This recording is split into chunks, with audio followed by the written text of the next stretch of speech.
ইল্লাল্লাহ লা ইলাহা ইল্লাল্লাহ। হরি নামাজ রোজা সাইরো না, তোমরা নামাজ রোজা সাইরো না, মা বাবাকে ভুইলো না। হরি জান্নাতবাসী, জান্নাতবাসী হইতে চাইলে প্রাণবার করো সাধনা।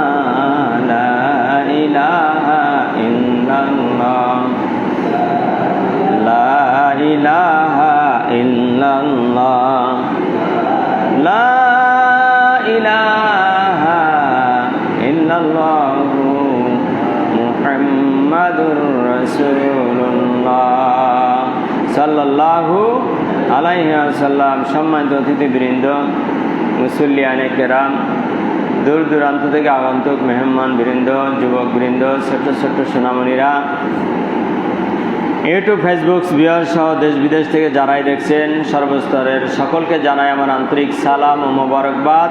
আসসালামু আলাইকুম ওয়া রাহমাতুল্লাহি ওয়া বারাকাতুহু। আপনারা সবাই কেমন আছেন? আমরা একটা সপ্তাহ পর আবার যে জান্নাতের ফুল বাগিচায় সমবেত হতে পেরেছি, সুস্থতা দান করেছেন যিনি, আসার বসার তৌফিক যিনি দিয়েছেন, হায়াত দান করেছেন যিনি, তাকে একটু শুকরিয়া দেওয়ার জন্য, ধন্যবাদ দেওয়ার জন্য দিল থেকে সবাই ডাক দিয়ে বলুন আলহামদুলিল্লাহ। আলহামদুলিল্লাহ বললে খুশি হন কে? এই একটা শব্দ এত মধুর আল্লাহর কাছে যে যদি দুনিয়ার কোনো বান্দা বান্দিরা একটু দিল থেকে আল্লাহর সমস্ত জিনিসগুলো উপভোগ করার পর যদি একটু আলহামদুলিল্লাহ বলতে পারে, আল্লাহর আরশ খুশি হয়ে যায়। কন্যা সুবহানাল্লাহ। রব্বুল আলামিন সেই কথাটাই কোরআন শরীফের মধ্যে 13 নম্বর পারা সূরাতুল ইব্রাহিমের 7 নম্বর আয়াতের মধ্যে জন্য এই শুকরিয়ার ব্যাপারে একটা আয়াত রেকর্ড করে দিয়েলেন যে আমি আল্লাহ কতটা খুশি হই, শুধু খুশি হয়ে বসেই থাকি না। লা ইন শাকারতুম লাযিদান্নাকুম, যদি আমার নিয়ামতের শুকরিয়া আদায় করে শুধু খুশি হই না, ওই দুনিয়ার বান্দা বান্দিগুলার যারা আমার শুকরিয়া আদায় করে ওদের দুনিয়ায় নিয়ামত দ্বারা আমি আল্লাহ বেশি করে সাজায় দিই। কন্যা সুবহানাল্লাহ। ওয়ালা ইন কাফারতুম ইন্না আযাবি লাশাদীদ, আর যারা আমার নিয়ামতের শুকরিয়া আদায় করে না, যা মন চায় তাই করে, যা পড়তে মন চায় তাই পড়ে, উপন্যাস পড়ে, গীতা পড়ে, বাইবেল পড়ে, সব পড়ে, প্রেমপত্র পড়ে, সব পড়ে, কিন্তু কোরআন পড়ে না, হাদিস পড়ে না, আছে না নাই? আল্লাহ শুকরিয়া আদায় করে না। ওয়ালা ইন কাফারতুম ইন্না আযাবি লাশাদীদ। এত সুন্দর একটা মুখ দিলাম, এই মুখ দিয়ে আমার জিকির করতে পারতো রাস্তায় হাঁটার সময়, এই জবান দিয়া খেতে কাজ করার সময় আমার জিকির করতে পারতো, দুরূদ করতে পারতো। এত সুন্দর জবানের মধ্যে আমি আল্লাহ কথা জারি করে দিলাম। এই জবান দিয়া যখন ফায়সা গালিগালাজ করে, গান বাজনা করে, এই জবান দিয়া, এই কান দিয়া যদি আমি আল্লাহর শুকরিয়া আদায় স্বরূপ, আমার নিয়ামতের শুকরিয়া স্বরূপ ইবাদত বন্দেগী না করতে পারে, আমি আল্লাহর শুকরিয়া আদায় করতে না পারে, ওয়ালা ইন শাকারতুম ইন্না আযাবি লাশাদীদ, জানিয়ে রাখো তাহলে তোমাদের জন্য পরকালে রয়েছে জাহান্নামের শাস্তি। বলুন না নাউযুবিল্লাহ। সুতরাং আমাদের প্রত্যেকটা অঙ্গ প্রত্যঙ্গের শুকরিয়া আদায় করার দরকার আছে না নাই? অন্যথায় আমরা কোথায় যাব? জাহান্নামে। নামাজ পড়লে কি হবে? আমার জবান ঠিক করতে হবে, আমার নাক কান চোখ যিনি দান করেছেন তার শুকরিয়া আদায় করতে হবে। আপনারা একটিবার বলুন তো, আমার মাথা থেকে শুরু করে পা পর্যন্ত সব কিছু সৃষ্টিকার। এই নিয়ামতগুলো দান করেছেন কে? আমার হাত সৃষ্টি করেছেন কে? আমার পা সৃষ্টি করলেন কে? আমার কান সৃষ্টি করলেন কে? অলিসানাও আশাফাতাইন, আল্লাহ বলে তোর কি আমি দুইটা ঠোঁট দিই নাই? এত সুন্দর ভাবে সাজাইছি, বক্রতা বানাই নাই, এত সুন্দর ভাবে দুইটা ঠোঁট বানাইয়া দিলাম মায়ের গর্ভে থাকা অবস্থায়। তোর কি এত সুন্দর একটা জিহ্বা দেই নাই যেটা দিয়ে কথা বলতে পারো? আবার সমাজের মধ্যে এমন তো মানুষ রাখছি আর জিহ্বা নাই, ঠোঁট কাটা আছে না নাই, কথা বলেন। তোরে এত সুন্দর করে স্পট ছাড়া সাজাইলাম, এরপরে এই জবান থেকে আমার কোরআন পড়তে পারো না, এই জবান থেকে আমার জিকির করতে পারো না। আল্লাহর বড় কষ্ট লাগে, এই জন্য আল্লাহ বলে আমি কি অলিসানা শাফাতাইন, দুইটা ঠোঁট তোরে বানাই নাই সুন্দর করে ঠোঁট দিয়া, কোরআনে একটা চুমা খাইলি না, এই ঠোঁট দুইটা দিয়া জিহ্বা বানাইলাম, এটা দিয়া কোরআনের পাতাটা পড়লি না। দুনিয়ার সমস্ত গীতা উপন্যাস বাইবেল সব পড়ার সুযোগ পাও, দলিল পড়ার সুযোগ পাও, রেকর্ড পড়ছা বোঝার সুযোগ পাও, অথচ কোরআন বুঝি না বইলা সারাদিনটা কাটাইয়া দিলাম। কথা কান ঠিক না বেঠিক? কোরআন বোঝার জন্য চেষ্টাও করি নাই কোনোদিন আমরা, কিন্তু কোরআন শেখার দরকার আছে না নাই?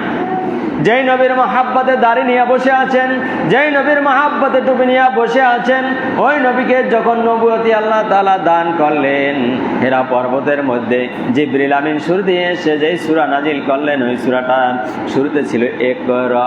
কি ছিল? ইকরা বিসমি রাব্বিকাল্লাযী খালাক। সূরা আলাক নাজিল হলো 30 পারা। যে হে রাসূল আপনি পড়েন, আগে কি করতে কইছে? পড়তে। কি বলছে? পড়তে। ইকরা বাংলায় হলো পড়ো, ইংলিশে রিডস। হে রাসূল আপনি পড়েন। আল্লাহ রাসূল বললেন আমি পড়তে জানি না, আমি তো স্কুল মাদ্রাসায় পড়ি নাই, আমি পড়তে পারি না। কন্যা সুবহানাল্লাহ। ইকরা বিসমি, আল্লাহ রাসূল বারবার বলল পড়তে পারি না, যখনই স্পষ্ট করে আয়াতটা পুরো বললেন ইকরা বিসমি রাব্বিকাল্লাযী খালাক, আপনার রবের নামে পড়ুন। যেই বলছে রবের নামে, সাথে সাথে রাসূল পড়া শুরু করছে। কন্যা সুবহানাল্লাহ। এখান থেকে দুনিয়ার বাসীকে বুঝতে হবে, রবের নামে যখন পড়তে বলেছে তখন পড়া শুরু করেছে কেন? কারণ আল্লাহর জিনিস পড়া যাবে, আল্লাহর বাইরের জিনিস আদর কইরা পড়া ঠিক না। ঠিক না ঠিক বলেন? ইকরা আপনি পড়েন, রাসূল পড়তেছে না। এখানে দুইটা কথা লুকানো আছে। একটা হইল যখন পড়তে পারতেছে না, তখন জিবরিল আমিনকে আল্লাহ বলছিলেন যে নবীজির সাথে একটু কোলাকুলি করো। কি করো? কোলাকুলি করার পরে যখন আলিঙ্গন করলেন তখন রাসূল পড়তে পারলেন। আর একটা এখানে মর্তবা আছে, সেটা আছে ইকরা বলছে পড়তে বললেই আমি পড়বো। কেন পড়বো? আমি কি পড়তেছি? বুঝে শুনে পড়ার দরকার আছে না নাই? কথা কাল যেটার মধ্যে সব না এটা পড়া যাবে, যেটার মধ্যে কোনো শিক্ষণীয় নেই। আল্লাহ নবীকে পড়তে বললেন, পড়লেন না। যখনই বলছে ইকরা বিসমি, বিসমি ইসমুন মানে নাম, বিসমি রাব্বিকাল্লাযী খালাক, রবের নামে পড়েন যিনি আপনাকে সৃষ্টি করছে। যখন রবের নামে বলছে তখন সাথে সাথে পড়া শুরু করছে। কন্যা সুবহানাল্লাহ। কারণ রবের নামে পড়া যাইবে। ঠিক না ঠিক বলেন? কোনো রাম বামের নামে পড়া যাইবে না, গীতা পড়া যাইবে না, পড়তে হবে আল্লাহর কোরআন। কন্যা সুবহানাল্লাহ। সম্মানিত অতিথিবৃন্দ, আমি আপনাদের সামনে একখানা কোরআনের ছোট্ট আয়াত তেলাওয়াত করেছি, আর এই আলোকে 1 মাস যাবত আমি আলোচনা করতেছিলাম। আজকে সমাপ্তি ঘটাবে ইনশাআল্লাহ, ইল্লা মাশাআল্লাহ। রব্বি ইশরাহ লি সাদরি ওয়া ইয়াসসির লি আমরি ওয়াহলুল উকদাতাম মিন লিসানি। রব্বুল আলামিন আয়াতের মধ্যে বলেন ওয়ামা আতাকুমুর রাসূলু ফাখুযুহু ওয়ামা নাহাকুম আনহু ফান্তাহু। বলুন আল্লাহু আকবার। 27 পারা সূরা হাশরের 7 নম্বর আয়াত তেলাওয়াত করেছি। আল্লাহ এই আয়াতের মধ্যে বলেছেন ওয়ামা আতাকুমুর রাসূলু ফাখুযুহু, রাসূল যেটা দেশে তোমরা সেটা মজবুতভাবে ধারণ করো। নবীজি যেই কথা, যেই কাজ তোমাদেরকে উপহার দিয়েছে, যেগুলা করতে বলেছে হাদিস শরীফের মধ্যে, ওইগুলা তোমরা করো। এই ব্যাপারে কে আদেশ করেছেন? আল্লাহ সুবহানাহু ওয়া তাআলা। তাহলে রাসূল যে কাজগুলা করছেন, করতে বলেছেন, সেইগুলা করার জন্য আদেশ কার? সরাসরি আল্লাহর। কোরআনের আয়াত জামা আতাকুমুর রাসূলু ফাখুযুহু, যেগুলা রাসূল তোমাদেরকে দিয়েছে, করতে বলেছে, সেগুলো তোমরা করবে। তাহলে রাসূল বলছে দাড়ি লম্বা করো, আমরা লম্বা করবো তো ইনশাল্লাহ। রসুল বলছে মোজ খাটো করো, আমরা মোজ খাটো করবো তো। কিন্তু আমরা কিছু আছি রসুল বিরোধী, মোজ যত পারি বড় করি, আর দাড়ি যত পারি সাটাই উপরের দিকে লইয়ে যাই, 1 সাড়ি 2 সাড়ি 3 সাড়ি দিয়ে। কথা কাট দেখতে পারি। তো এই যে রসুল বিরোধী কাজ করি, এগুলো আমার কথা না, আল্লাহ রসুলের কথা। যার সম্ভব হয় মানবেন, চেষ্টা করার দরকার আছে না নাই? চেষ্টা, শয়তানের পথে চেষ্টা করতে একটু কষ্ট হয় না, একটু দ্বিধাবোধ হয় না। কিন্তু এত বুঝাই, এত কান্নাকাটি করি, এত রসুল বুঝাইলো, এত আল্লাহ বুঝায়, তারপরও বোঝে না। আর যে বুঝায় না, গোপনে পলাইয়ে থাকে, ওরটা আমরা খুব মানি, ইবলিস শয়তানেরটা। কথা কান ঠিক না বেড়ে? ইবলিস যা বলছে, যা করতে করলে খুশি হয়, এটা আর করতে কওয়া লাগে না, অটোমেটিকলি আমরা করিয়া যাই। জমি জমা মানুষের ঠকাইয়া খাবা না, আল্লাহ বলছে, আল্লাহ রসুল বলেছেন। আমরা ফাঁক পাইলেই খাই, খুশি হয় কে? ইবলিস শয়তান। খুশি হয় কে? নামাজ পড়তে আল্লাহ রসুল বলেছে আমরা ফাঁক পাইলেই মসজিদ থেকে পালাইয়ে যাই। কথা ঠিক না ঠিক? সালাম ফিরাইতে দেরি, সুন্নাত পড়তে, সুন্নাত না পড়া দৌড়াইতে আর দেরি হয় না। কথা ঠিক না ঠিক? অথচ যখন আমি আলোচনা করব, দেখেন অনেক মানুষ এই নামাজি, কি নামাজি দেখেন, নামাজ পড়া শুরু করে পড়েন, 2 রাকাত দুপুরের নামাজ পড়েন, এত বেশি সুন্নাত না পড়লে নিয়ত করার দরকার আছে? আমি সালাম ফিরানোর পর আপনারা কি করেন? সময় তখন আপনাদের কোথায় থাকে? তখন সব হুড়ুড়ে দৌড়াই আমার মসজিদ না, সারা পৃথিবীর মসজিদ থেকে। কি একটা শয়তানের কি অসহস আপনি চিন্তা করতে পারেন যে আলোচনা শুনে যদি আমি ভালো হয়ে যাই, আলোচনা শুনে যদি আমি মিথ্যা কথা বন্ধ করে দিই, আলোচনা শুনে যদি আমি এই পরের ছবি জমা খাওয়া বন্ধ করে দিই, আলোচনা শুনে যদি আমি সুদ বন্ধ করে দিই, সমস্ত অন্যায় কাজ যদি আমি সাইডে দেওয়া লাগে, এই যে শয়তান কাজ, তাড়াতাড়ি নামাজ পড়, বেশি বেশি পড়, কথা কান ঠিক না বেরিয়ে বেশি করে নামাজ পড়, আলোচনা শোনা দর কত আর শুনছো দিনে 2 রেখাত দুখুলুল মসজিদ পড়বেন, যেটা রসুল পড়াইছে সবসময়, এইটা বেশি আমরা জোর দেবো, এটা পড়ে নেবো বারান্দায়, কিন্তু উচিত তাড়াতাড়ি আইয়ে নামাজ 2 রেখাত পড়া। এরপরে আলোচনা শোনা, কারণ কি আলোচনার গুরুত্ব কতটুকু শুনলে আশ্চর্য হয়ে যাবেন। জুমার দিনে ফজর থেকে একটা আইজরা খাতা নিয়ে ফেরেশতারা ওই দুয়ারে দাঁড়াই থাকে, কন্যা সুবহানাল্লাহ। দেখেন না এই জন্য বোঝেন না, শয়তান দেখেন তারপর তো বিশ্বাস করেন, এই জন্য ফেরেশতা বিশ্বাস করবেন না। আমি তো ফেরেশতাও দেখছি, কি কর ফেরেশতা দেখা যায় না? ফেরেশতা আছে, শয়তান তাও চোখে দেখছি সরাসরি। কি দেখেন না? দেখেন না কি নিজেরই তো নিজে দেখেন না, কিন্তু চিন্তা গবেষণা করেন না। আল্লাহর ফেরেশতা জান্নাতের খাতা নিয়ে দুয়ারে দাঁড়াই থাকে, এর পরে যে সর্বপ্রথম আসে তার নামটা তার জান্নাতের খাতায় আগে লিখে দেয়, কন্যা সুবহানাল্লাহ। আগে আসার দরকার আছে না নাই? কথা শুধু লিখেই দেন না। আল্লাহ রসুল বলেন যেই লোকটা সর্বপ্রথম জুমার নামাজ পড়তে মসজিদে প্রবেশ করে, ওই লোকটার আমল নামায় একটা উট লক্ষ লক্ষ টাকায় কিনা আল্লাহর রাস্তায় দান সৎকা কইরা লুটাইয়া দিলে যেই সব হয়, সেই সব মুহূর্তে তার আমল নামায় আল্লাহ ঢুকাইয়া দেয়। সুবহানাল্লাহ। আগে আসার দরকার আছে না নাই? প্রতিযোগিতা করবেন আপনারা? হ্যাঁ, না, এখানে অনেক ব্যবসায় প্রতিযোগিতা আছে আমাদের, কিন্তু এইখানে নাই। সম্মানিত অতিথিবৃন্দের পর্যায়ে প্রবেশ করে একটা গরু সদাকা করলে বাকারা গাবি যত সব হয় সেই সব দেয়, এরপর একটা বকরি ছাগল, এরপর একটা মুরগি, এরপর 5 নম্বরে যে আসে একটা ডিম আন্ডা, কি দেয়? আন্ডার সব। আন্ডার সব তো আমরা লইতে পারি না, কথা ঠিক না? এরপরে সব শেষে যখন খতিব সাহেব এসে যায় জুমার বয়ান দেওয়ার জন্য, আল্লাহর কসম সাথে সাথে ওই ফেরেশতারা ওই জান্নাতের খাতা বন্ধ করে আমার সামনে বসে যায়, কন্যা সুবহানাল্লাহ। আর নাম লেখা হয় না। তো এই আলোচনার গুরুত্ব কম, খাতাটা বন্ধ করে বসে বিসমিল্লাহ করে এই আলোচনা শোনার জন্য। কোরআনের আলোচনা শোনার দরকার আছে না নাই? এই ফরজ নামাজ শেষ হইলে একবার দূর দূরে সব দৌড় মারে, এখন একটু সুন্নাত পড়েন ধীরে ঠান্ডা, ইচ্ছা মতো পড়েন নিজের ইচ্ছা মতো, তখন তো কেউ বাধা দিবে। আমরা সেইটা পারছি না। আমরা পারি কখন? যখন কোরআনের আলোচনা হয়, যাতে হুজুরে জোরে কথা না বলতে পারে, এখানে বাধার সৃষ্টি দেওয়া হয়। আমরা নামাজ পড়বো, আমাদের সময় আছে তো, সারাদিন সময় আছে। অথবা আপনি আধা ঘন্টা আগে আসবেন, 10 মিনিট আগে আসবেন, সুন্নাত পড়বেন, অনেক সুন্নাত পড়বেন, অনেক সব। মনে রাখবেন যত বেশি নফল নামাজ পড়বেন কিয়ামতের মাঠে তত বেশি আগে জান্নাতে যাইবেন, কন্যা সুবহানাল্লাহ। তার কারণ হাবিবে কিবরিয়া বলেছেন যে এই মানুষগুলা জাহান্নামের কাতারে দাঁড়ায় যাইবে, আল্লাহ তাআলা যাদের ভালো লাগবে, দয়া লাগবে, আল্লাহ ডাক দিয়ে বলে ফেরেশতারা দেখো তো এই মানুষগুলার কোনো ফরজ নামাজে তো ঘাটতি আছে, দেখো নফল নামাজ পাওয়া যায় কিনা, সুন্নাত কোন নামাজ, নফল বেশি বেশি নফল পাওয়া যায় কিনা। বলবে হ্যাঁ আল্লাহ, ওর তো অনেক নফল আছে।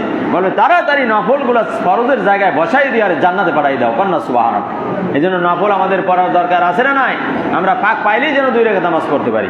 মসজিদে ঢুকছেন 2 রাকাত নামাজ পড়েন, সাথে সাথে ফরজ নামাজ সালাম ফিরেছি, সাথে সাথে আবার সুন্নাত পড়েন, নফল পড়েন, সমস্যা আছে? পড়েন, পড়ার মতো পড়েন। এমন পড়া পড়ি সারা রাত মাইক দিয়া কোরআন খতম দেয়, বাচ্চাও ঘুমাইতে পারেন, আছে না নাই? কথা বল। এইভাবে আপনার পড়তে বলছে না কেন? আপনি আর একজনের ডিস্টার্ব হয়, কষ্ট হয়, এই যে আমাদের দেশেও আছে না নাই? কথা বল। এইভাবে আমরা ডিস্টার্ব করি, আমরা যেন আর একজনের ক্ষতি না হয় এইদিকে লক্ষ্য রাখে আমার ইবাদত করতে হবে। এবং আমার ইবাদত যেন মানুষের কাছে আমি যেন বলিয়া না বেড়াই, এমন ইবাদত যেন না হয়, তাহলে জাহান্নামে যাওয়া। কারণ আমার ইবাদত দান সদকা দেখবেন কে? কাউকে দেখানোর জন্য করা যাবে না। মানুষকে দেখানোর জন্য যদি কেউ নামাজ পড়ে যে আমি একছেন নামাজি হয়েছি, পাগড়ি পরে আইছি, জুব্বা পরে আইছি, আর বেশি বেশি মসজিদে যাই, বেশি বেশি নামাজ পড়ি, যেন মানুষ আমারে কয় নামাজ, এরকম যদি চিন্তা চেতনা নিয়ে কেউ চিন্তা দেয়, আর স্থান জাহান্নাম। কোথায় বানাই কোন? এগুলো কোরআন শরীফ আছে, সূরা মাউন করে দেখবেন। আর আয়াতুল্লাহ সূরা পারেন? ওইখানে আছে।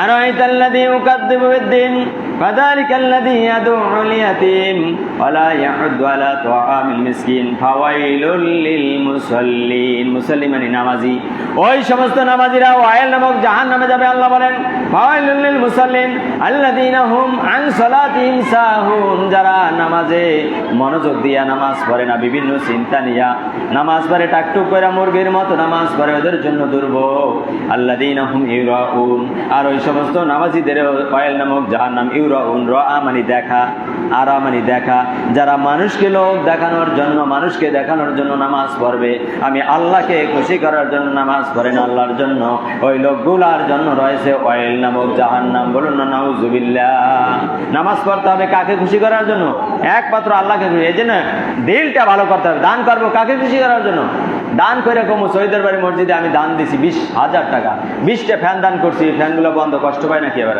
যাই হোক হ্যাঁ যে আমরা দান করে কাউকে বলা যাবে না এই জন্য আল্লাহ দেখবে আমাদের আমল দেখবে আর দেখবে কলবটা ভিতরটা দেখবে কোনটা দেখবে কথা কন কোনটা ভিতর উপরে কত বড় পাগড়ি পরছেন 3.5 হাত পাগড়ি 3.5 হাত দাড়ি এইটা আল্লাহ দেখবে না দেখবে কারণ এইটা পয়রা 3.5 হাত পাগড়ি পয়রা 10 হাত টুপি পয়রা খাড়া এরপর সুদ খান এরপর পরের জমি জমা ঠকাই খাইবেন মিথ্যা কইবেন মিথ্যা মামলা দেবেন অন্যায়ভাবে মানুষকে হত্যা করবেন হ্যাঁ মানুষের গিবত করবেন আর আপনি জান্নাত পাইবেন 3.5 হাত টুপি মাথায় দিয়েও জান্নাত পাওয়া যাইবে না এই জন্য উপর দেখা যাবে না উপরে ফিটফাট ভিতরে সতর্কগার এই জন্য আল্লাহ নবী বলেছেন যে তোমার চেহারা সুরত কত সুন্দর নায়ক নায়িকার মতো এটা আল্লাহ দেখবেন না তোমার সম্পদ কয়শো পুরা ছিল এটাও আল্লাহ দেখবেন না ওয়ালাকিন ইয়ানজুরু ইলা কুলুবিকুম ওয়া আমওয়ালিকুম আল্লাহ দেখবে তোর হৃদয়টা কেমন তোর ভিতরটা কেমন ভালো না পচা সব সময় মানুষকে কুবুদ্ধি দিতেছো না ভালো বুদ্ধি দিতেছো সব সময় মানুষের কল্যাণে তোমার হৃদয়টা নিবেদিত ছিল না কুবুদ্ধিতে নিবেদিত ছিল এবং তোমার আমলটা কত সুন্দর ছিল এটা আল্লাহ দেখতে চায় কন্যা সুবহানাল্লাহ আল্লাহ দেখতে চায় না আপনি কয় হাজার রাকাত নামাজ পড়ছেন আপনি 2 রাকাত নামাজ পড়ার মতো পড়েন আর চোখের পানি ছেড়ে দিয়া কাঁপতে কাঁপতে সিজদা দেন আল্লাহ তোমার পায়ে আমি সিজদা দিয়েছি তুমি আমারে মাফ করে দাও কন্যা সুবহানাল্লাহ এভাবে 2টা রাকাত নামাজ পড়েন দেখবেন হাজার রাকাতের মজা আপনি ওই 2 রাকাত নামাজে পাইবেন কথা ঠিক না বেরি কথা একদিন পড়ে দেখেন গোপনে যেমন ভাবে কাঁপবেন যে আল্লাহ তোমার সামনে দাঁড়াইছি এই নামাজের পর দ্বিতীয় নামাজে হয়তো খাটে উঠে যাওয়া লাগতে পারে নামাজ নাও পড়তে পারি এরকম চিন্তা চেতনা নিয়ে আবেগ নিয়ে আল্লাহ আবার সিজদার সময় যদি চোখের পানি ঝরে কাঁদেন আল্লাহ তোর পায়ে সিজদা দিছি একটু মাফ করে দে একটু রহমতের হাতটা বুলাই দে আবেগ নিয়ে আবেগের কথা বলতেছি মুখের কথা না দিল থেকে বলবেন ডাক দেবেন আল্লাহ আমার মাথায় তোমার হাতটা বুলাইয়া দাও তোমার জান্নাতের খাতায় নামটা লিখে নাও তুমি মাফ করা ছাড়া আমার কোনো উপায় নাই তুমি জান্নাত দিয়ে দাও কন্যা সুবহানাল্লাহ এমনি অনুনয়ীরা একটা রূপ আর সিজদা দিয়ে দেখেন কতটা মজা আর শান্তি সেই দিন পাইবেন সেই দিন আমাকে বললেন আপনি আর হাজারো রাকাত টাকটুক করে নামাজ বারান্দায় দরজায় বই পড়লেন হ্যাঁ অনেকে পুকুর পাড়ে গাডলায় বইয়া গামছা গায়ে দিয়ে নামাজ পড়ে কি নামাজ পড়ে না কিসের নামাজ পড়ছে না নামাজ পড়ার মতো পড়তে হবে আল্লাহ দেখতে চায় না কয় হাজার রাকাত পড়ছে নামাজ সুন্দর কিনা সেটা আল্লাহ দেখতেছে সম্মানিত অতিথিবৃন্দ কথা শেষ হয়ে যাবে আর একটু সময় কথা বলবো চোখ কান খোলা করেন বদরের যুদ্ধে মক্কা থেকে যখন বিশ্বনবী সাল্লাল্লাহু আলাইহি ওয়াসাল্লাম এবং তার দলবলকে যখন হত্যার প্রযুক্তি নিল কাফের বেঈমান উতবা সাইবা আবু জাহল সবাই মিলে যখন হত্যা করতে চাইল আল্লাহ রাসূল মক্কা ছেড়ে মদিনায় হিজরত করলেন কন্যা সুবহানাল্লাহ রাতের আধারে কেন হিজরত করলেন তার মানে কি আল্লাহ রাসূল তো চোখ বন্ধ করে চলে যাইতে পারতেন ঠিক না ঠিক বলেন আল্লাহ রাসূল তো ফেরেশতা দিয়া উড়াইয়া চোখের পলকে নিয়ে যাইতে পারতেন ঠিক না ঠিক বলেন আল্লাহ রাসূলকে দিয়া দুনিয়াবাসীকে শিক্ষা দিলেন কিয়ামত পর্যন্ত ইসলাম কায়েম করতে গেলে কোরআনের রাজ কায়েম করতে গেলে কোরআনের দাওয়াত দিতে গেলে এইভাবে হামলা মামলা আসতে পারে আপনার ঘর পাকড়াও করতে পারে আপনার দেশ ছাড়া লাগতে পারে ঘর ছাড়া লাগতে পারে জেলখানা যাওয়া লাগতে পারে যত কষ্ট রাসূলকে দিয়েছেন সেই কষ্ট দিয়ে আল্লাহ দুনিয়াবাসীকে শিক্ষা দিয়েছেন কন্যা সুবহানাল্লাহ সম্মানিত অতিথিবৃন্দ মদিনায় যাওয়ার পর সর্বপ্রথম যে যুদ্ধ হইল ওই যুদ্ধটার নাম ছিল বদরের যুদ্ধ ওই যুদ্ধে 313 জন মুসলমান ছিল রাসূলের সাথে আর আবু জেহেলের সাথে ছিল 1000 কয় হাজার কথা কয় না কয় হাজার 1000 মক্কা থেকে কাঁচা দিয়া লাঠি ছোটা দিয়া হক স্টিক রান্দা পিস্তল যার কাছে যা ছিল ছোরা নিয়া সবাই দৌড়াইয়া গেছে মদিনায়। কাকে হত্যা করার জন্য? কথা কন, রসুলকে। কাকে? রসুলের। কোরআন নাজিল হওয়ার আগে কোনো হত্যাকারী ছিল না, রসুলকে ভালো বলছে সবাই। যখনই কোরআনের কথা বলা শুরু করছে, এই বেনামাজি চলবে না, মূর্তি পূজা চলবে না, আকাম কুকাম চলবে না, সমস্ত ভালো কাজ চলবে, তখনই তার হত্যার আদেশ আছে না নাই? কথা কন। বিশ্বনবী সাল্লাল্লাহু আলাইহি সাল্লামকে সেই মদিনায় হত্যা করতে গেছে, কারণ তারা শুনতে পাইছে মদিনায় 313 জন সাহাবী হয়ে গেছে, কলেমা পড়ছে। আরো যদি বাইরে যায় তা এখানে আইয়া আমাকে শেষ করে দেবে। অতএব ওইখানেও মুহাম্মাদের রাখা যাইবে না, হত্যা করা লাগবে। কন্যা নাউজুবিল্লাহ। রাখে আল্লাহ, মারে কে? কথা কন, ঠিক না বেঠিক বলেন? আর মারে আল্লাহ, রাখে কে? বদরের যুদ্ধের বদরের মাঠ তারা বাছাই করলেন, এদিক থেকে শত্রুরা গেল, ওদিক থেকে মুহাম্মদ সাল্লাল্লাহু আলাইহি ওয়াসাল্লাম বদরের ময়দানে আসলেন। নবীজি এসে বদর প্রান্তরে সিজদায় পড়ে কাঁদতে লাগলেন। সাহাবীদেরকে লাইন ধরে দাঁড় করাই দিলেন, আর সাহাবীদেরকে বলল, দিনটা ছিল 17 রমজান। বলছে সবাই রোজা, পেটে ভাত নাই, পায়ের নিচে কাপড় নাই, শরীরে ভালো জামা নাই, কারণ মক্কা থেকে পালাইয়া গেছে, সম্পদ নাই। কথা কন, ঠিক না বেঠিক? বিদেশের মাটিতে কিছু নাই, পরনে এক তো রমজান মাস, পেটে খাবার নাই। রাসূল পাক সাল্লাল্লাহু আলাইহি ওয়াসাল্লাম সাহাবীদের মুখের দিকে তাকাইয়া চোখে আর পানি আটকাইতে পারলেন না। এই কয়জন সাহাবী নিয়ে মদিনায় আসি, তাও হত্যা করার জন্য আসতেছে। আল্লাহ কি কইরা এদেরকে বাঁচাবো? বাঁচাইবেন কে? আল্লাহ নবী সাহাবীদেরকে ডাক দিয়ে বলো, সাহাবীরা সবাই রোজা ভেঙ্গে ফেলো, কারণ আল্লাহর জন্য যুদ্ধ করা লাগবে। কন্যা সুবহানাল্লাহ। কেউ রোজা ভাঙ্গে না, কয় আমরা রোজা অবস্থায় যুদ্ধ করবো ইয়া রাসূলুল্লাহ। যতক্ষণ পর্যন্ত আমাদের চোখের পাপড়ি লড়বে ততক্ষণ পর্যন্ত আমরা অস্ত্র ছাড়বো না। কন্যা সুবহানাল্লাহ। আল্লাহ রসুল বলল, না এইভাবে হবে না। ওই সাহাবী তাড়াতাড়ি এক গ্লাস পানি দাও আমার কাছে। রসুল নিজে পান করে রোজা ভেঙে ফেললেন। ডাক দিয়ে বলো, কলিজার টুকরা সাহাবীরা, আমি পানি খাইছি, এখন তোমরা সবাই পানি খাবার খাও। শক্তি লাগবে, যুদ্ধ করা লাগবে। কন্যা সুবহানাল্লাহ। কারণ আজকে ফাইনাল যুদ্ধ, তাম বিশ্বে কিয়ামত পর্যন্ত যদি ইসলামকে টিকিয়ে রাখতে হয়, আজকের যুদ্ধে আমাদের বিজয় করা হওয়া লাগবে। কথা কন, ঠিক না বেঠিক? কারণ ওটাই ছিল ফাইনাল যুদ্ধ।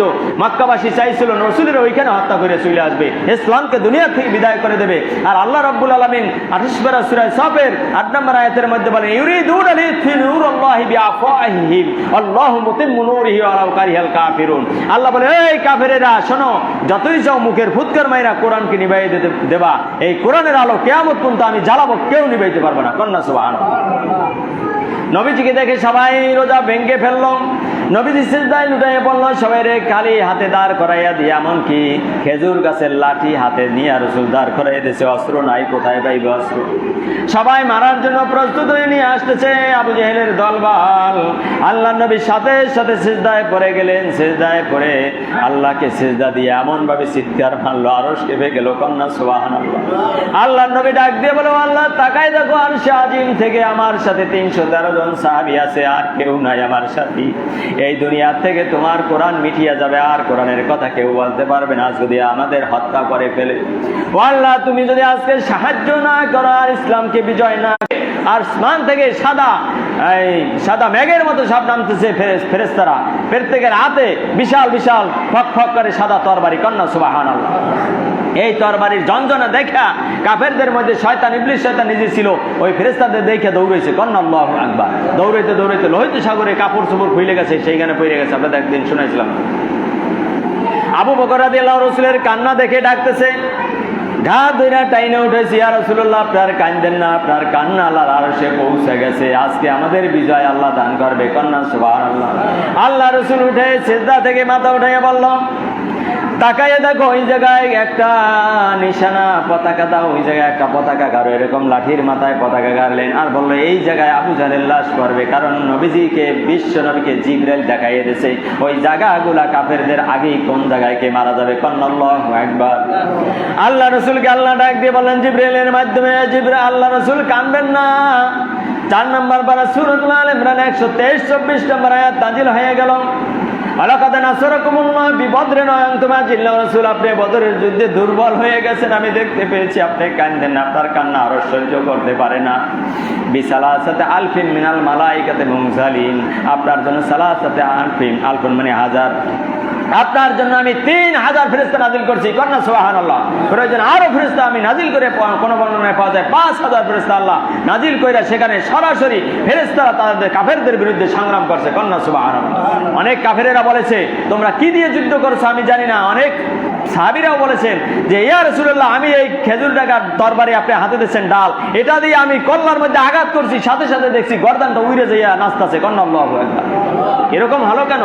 আল্লাহ রাসূল বলছে তোমরা তো সব দেখো নাই, তোমরা সেই খেজুর ডাকা দিয়ে বাড়ি দিছো, কিন্তু সাথে সাথে ফেরেশতা তার সাথে তরবারি চালাইয়ে গর্দান হারাই দিয়েছে। কন্যা সুবহানাল্লাহ। সেই দিন আবারও দুনিয়া আসতে পারে কি পারে না? ঈমান আনতে হবে কার উপরে? এককভাবে আল্লাহর উপরে। তাহলে আল্লাহ ফেরেশতা নাজিল করতে পারেন কি পারেন না? আল্লাহ তাআলা 3000 ফেরেশতা নাজিল করে বদরের যুদ্ধে সেখানে বিজয়ের পতাকা হাতে দিয়ে দিলেন মুহাম্মদুর রাসূলুল্লাহকে। কন্যা সুবহানাল্লাহ। এরপর বদরের যুদ্ধে এই কাফেরদের মধ্যে 70 জন বন্দী করছে আল্লাহ রাসূল এবং সাহাবীরা। সেখানে বাঁধা রাখছিল সাইয়েদনা আব্বাস রাদিয়াল্লাহু, তার আপন চাচাও তাকে হত্যা করতে আইছে। চিন্তা করতে পারেন, তার আপন চাচা কাফের থাকা অবস্থায় মুহাম্মদ সাল্লাল্লাহু আলাইহি ওয়াসাল্লামকে হত্যা করার জন্য এসেছে। যারা তাকে লালন পালন করে বড় করছে, তার একমাত্র কারণ কোরআনের কথা বলা। কথা বলেন ঠিক না বেঠিক? বিশ্বনবী সাল্লাল্লাহু আলাইহি সাল্লাম রাতের আধারে যখন ঘুরতেছেন, দেখতেছেন কারা কারা ধরা পড়লো, অ্যারেস্ট হইলো পুলিশের হাতে, সাহাবীদের হাতে। তখন যাইয়ে দেখে কিছু দূর আগাইয়া যে তার আপন চাচা আব্বাস রাদিয়াল্লাহু টকবক করে কাঁদতেছে, চোখের পানি ঝরাই ঝরাইয়া। কারণ তাকে যেভাবে বাঁধছে খেজুরের রশি দিয়া, লাল মানুষ, রক্ত বেরিয়ে গেছে। আল্লাহ রাসূলকে দেখে বলল ইয়া রাসূলুল্লাহ, ইয়া হাবিবাল্লাহ, বাতিজা তাকায় দেখো আমার শরীর থেকে রক্ত পড়তেছে, আমার বানটা একটু লুজ করে দাও। বাতিজার চাচার জন্য বাতিজার মায়া আছে না নাই? কথা বলেন। কারণ রাসূল তো ছিল রাহমাতুল লিল আলামিন, রাসূল চোখে পানি রাখতে পারছেন না। বলল চাচা, আমার আপন চাচা আমারে হত্যা করতে আসছেন, আর এখন বান লুজ করতে বলতেছেন, আসামি হয়ে গেছেন বাতিজার দরবারে।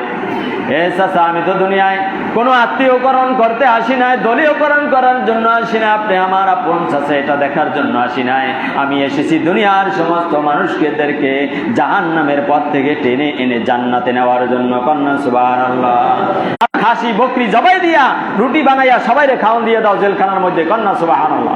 সবাইরে রুটি পিঠা আর গোস্ত খাওয়াইছে। এই জেলখানা এখন আছে? বিশ্বনবী সাল্লাল্লাহু আলাইহি সাল্লামের সামনে কাঁদতে লাগলো। সমস্ত কাফেরদেরকে আল্লাহ রাসূল এক এক করে মুক্তিপণ নিয়ে কিছু টাকা নিয়ে ছেড়ে দিল, যাও তোমরা মক্কায় চলে যাও, আর আসবা না মারার জন্য রাসূলকে। সাথে সাথে সাইয়েদনা আব্বাস রাদিয়াল্লাহুর সামনে যখন গেল, যান আপনিও কিছু মুক্তিপণ দেন, টাকা দিয়ে যান, জরিমানা দিয়ে যান, মারতে আসছেন কেন? আল্লাহ রাসূলের সামনে ডাক দিয়ে বলে, বাতিজা তুমি তো জানো আমি গরিব, তোমার চাচা আমার ঘরে তেমন খাবারও নাই, আসার সময় তোমার চাচির হাতে কোনো খাবারও দিয়ে আসতে পারি নাই, চাচি মনে হয় না খাইয়ে মারা যাইতেছে। আল্লাহ রাসূল তখন মুচকি হাসি দিয়ে বলে, চাচা কি বলছেন আপনি? কথা আমার সামনে দাঁড়িয়ে সাবধান হয়ে যান। আপনি বাতিজাকে এখনো চিনতে পারেন নাই, আমি কোন নবী, আমি কেমন নবী? মিথ্যা কথা বললেন কেন? আপনি বাড়ি থেকে আসার সময় 6টা বড় বড় স্বর্ণের টুকরা রেখে এসেছেন আমার চাচির কাছে। কন্যা সুবহানাল্লাহ। আপনি গরিব, কে বলেছে? আপনার তো সম্পদ আছে, স্বর্ণ আছে, এখন যান স্বর্ণ নিয়ে আসবেন, আমার জবান ছুটাইবেন না। আরো যদি গোপন কথা কত ঘরের মধ্যে বলে এসেছেন, আমার আল্লাহ পাক জিবরাইল আমিনের মাধ্যমে সরাসরি তা আমারে দেখাইয়ে দিয়েছে। কন্যা সুবহানাল্লাহ। চাচা জান বলল, এত গোপন কথা হাজার হাজার মাইল দূরে? ও বাতিজা, আমি ঘরের মধ্যে তোমার চাচির সাথে বলছি আর স্বর্ণ রাইখে আসছি, সেটাও তুমি দেখে ফেলেছো? বলছে আমি দেখি নাই, আমার আল্লাহ আমাকে দেখাইছে। কন্যা সুবহানাল্লাহ। বলো কি তুমি? আমি বুড়ো হয়ে গেছি বাতাসে, তুমি এমন রবের ইবাদত করো, এমন রব থেকে তুমি নবুয়তি পেয়েছো যিনি এত দূরের খবরও তোমার দেখাইতে পারে, এমন রবের উপরে তো আমারও ঈমান আনা দরকার। কন্যা সুবহানাল্লাহ। হে বাতিজা, তোমার হাতটা আমার সামনে বাড়াই দাও, আর আমাকে এই ভ্রান্ত পথ থেকে বাছাই করে জান্নাতে নিয়ে না আমারে পড়াই দাও, লা ইলাহা ইল্লাল্লাহু মুহাম্মাদুর রাসূলুল্লাহ সাল্লাল্লাহু আলাইহি ওয়াসাল্লাম। সম্মানিত অতিথিবৃন্দ, আল্লাহ রাসূলের আদর্শটাকে কলেমা পড়ে আদর্শ বানিয়ে নিল। আব্বাস রাদিয়াল্লাহু জান্নাতি হয়ে গেল। কন্যা সুবহানাল্লাহ। শুধু জান্নাতি হন নাই, সারা দুনিয়ায় যত মুফাসসির ছিল তার মধ্যে শ্রেষ্ঠ মুফাসসির আল্লাহ তার চাচাকে বানাই দিয়েছে। কন্যা সুবহানাল্লাহ। আল্লাহ তাআলা আজকের এই আলোচনার উপরে আমাদেরকে সকলকে আমল করার তৌফিক দান করে। সকল বলে আমিন। আজকের আলোচনার বিশেষ কথা হলো আল্লাহর কোরআন মানতে হবে এবং আল্লাহর উপরে ইয়াকিন রাখতে হবে, ঈমান আনতে হবে। কার উপরে? আল্লাহর উপরে কঠিনভাবে, এবং রাসূলের আদর্শকে যেন আমরা আদর্শ বানাইতে পারি। 1 নাম্বার 2, আমাদের চেহারা সুরাত কত সুন্দর সাজাই রাস্তায় রাস্তায় হাইটে লাভ নাই, আমার দিলটা ভালো বানাইতে হবে। কি ভালো বানাইতে হবে? আমার দিল, আমার হৃদয়টা খারাপ হতে পারবে না, মানুষের ক্ষতি করতে পারবে না। আমার কলবটা যেন সুন্দর হয়, পবিত্র হয়, আমার আচরণ যেন ঠিক তেমনি ভালো হয়, এবং আমার আমলগুলো যেন আল্লাহর কাছে পছন্দের হয়। রুকু